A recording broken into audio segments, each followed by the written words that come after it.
northern part of Nigeria is being attacked by the Islamic State in West Africa, or the Islamic State's West Africa province, formerly known as Jama Ashia as-Sunan Lead Dawa wal Jihad, and commonly known as Boko Haram, is a jihadist terrorist organization based in northeastern Nigeria, also active in Chad, Niger, and northern Cameroon.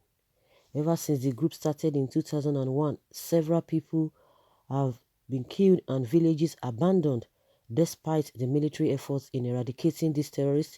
Amnesty International reports that older people are often more exposed to this group brutality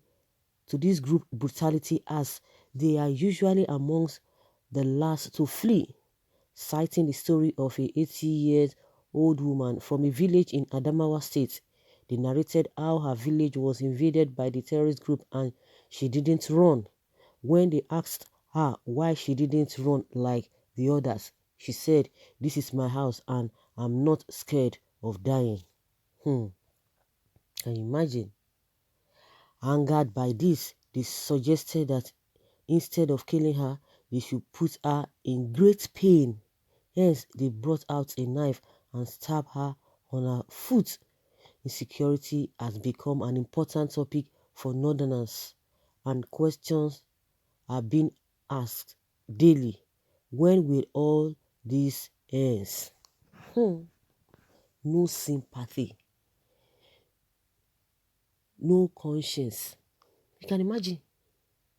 You can imagine when you'll be hearing this kind of a thing on a daily basis. It has now become a normal thing, and even the people, majority of the people who are there are not even sensitive to what they are going through, but they are always concerned with what happened in the north, in the south. You can imagine Ango Abdullahi that led the Northern Elders Forum to the south, especially Port Harcourt in Rivers State, showing as if they are concerned about their people, they care about their people. But see what happens on a daily basis. You can imagine we just hear of these few things. If you know the real things that really happen in that place, only God knows that we don't even know, we are not even aware of. You can imagine. These people, they are something else. And the people living in that area for 10 years, how can that be for 10 years and people are still there? Every day the government will be singing the same rhetorics. The same rhetorics. Yesterday, the government told us that they have bought this, they have bought this, they have bought this, so they are going to fish all of them out. They are going to flush all of them out. They have bought a lot of equipment. Meanwhile, sometime last week, the same people told us that nobody sells ammunition to them. The same government that no country wants to sell ammunition to them, but they sell to these so-called people. So now, immediately yesterday, they've already ordered or they've already made arrangement for them to buy equipment or weapons to be able to flush them out. Who is deceiving who? The most annoying thing is even the people who are there. The many groups in that region. They will tell you youth group, Arewa group, Arewa consultative, Northern Elders, this, coalition that. Once they hear anything from the south, they will begin to behave as if the place is, their own place is so secured. Oh, they don't want any breakup, they don't want any whatever. Nobody even talking about breakup. Common restructuring is a problem to them. Common restructuring to restructure the country. No, they will begin to fidget. They will be jittery all over the place. They will be making statements. The northern youth came out yesterday saying that they are going to confront any group with violence that we want to talk about protest. You can imagine this kind of a thing that happens. The Ango Abdullahi that led the people from all the way from the north, he did not even talk about the Bono incident that happened. He didn't say anything. They didn't say anything. And some people, oh my goodness, it's just unfortunate. You can imagine, even with this woman's case alone, is it not enough for the whole region to come out to say, no, this is injustice, we can't take it. Government, stop lying to us. Stop telling us the same story over and over again. It is evident, really evident. Those from the south who are even suffering all manner of crimes, other crimes apart from this Boko Haram, what is hitting everybody up is this economy. Nothing seems to be working. Everything is just expensive. No money, nothing. No salaries increased, but they will come every day to come and be increasing tariffs here and there. Pay tax on this, pay tax on that. And you are telling us that this Buhari is competent. It's incompetent. That there's no way about it.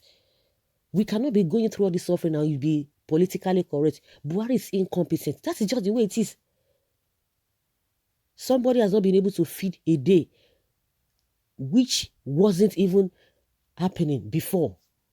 We know the level of suffering that was going on before they came in, but we can now talk about what is happening, the degree at which things have gone bad, and you expect to say, oh yeah, the government is trying. No.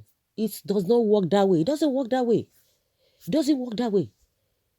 People are being killed on a daily basis, on the road, on the whatever. Some people will tell you, oh, it is not Buhari that is cutting it. Somebody who, let me tell you, if you have a leader who is up and doing, all the people who are working under him, they will know that this man is a no-nonsense person. You will not try it.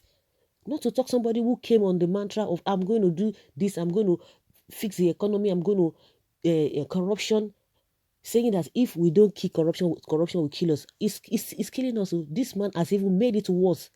Corruption now is a free fall under this regime because they know that the president who is there is incompetent. There is no two ways about it. And I said it, for his wife to be coming out every now and then, but this for this period again, she has gone low. Very soon she will still come out again. Only God knows what is keeping her. She has not been speaking, but when she was speaking and she has been speaking, that alone shows the man is incompetent. What are you telling me? I will be at home and I will be go outside and be telling a lot of people what is happening. That's why people will tell her, go back and meet your husband. Don't come to this media space. Don't come to the media space and begin to tell us this and this and that. Settle that with your husband. But it seems that she has not even been able to do it because things are getting deteriorated every day. The issue of her NSAS, she never said anything. Okay, let's assume that they were all playing politics because they didn't want to believe that it happened. So the issue of Zambamari in Borno State, the rice farmers, she could not say anything. She's even tired. We can make both to say Buhari is incompetent. It's incompetent. There is no two ways about it. It's incompetent. For the wife to be coming out, showing that she is even frustrated herself. So what do we have to say? And the same so-called northern youth, northern this, they will be flexing their muscle, they will do this, but see what is happening there. They can't even talk. They are so happy, they are so comfortable with the atrocities happening there. But any little thing happening in the southern part of the country, they will begin to raise their voices up and down. Hypocrisy, we finish all of them over there.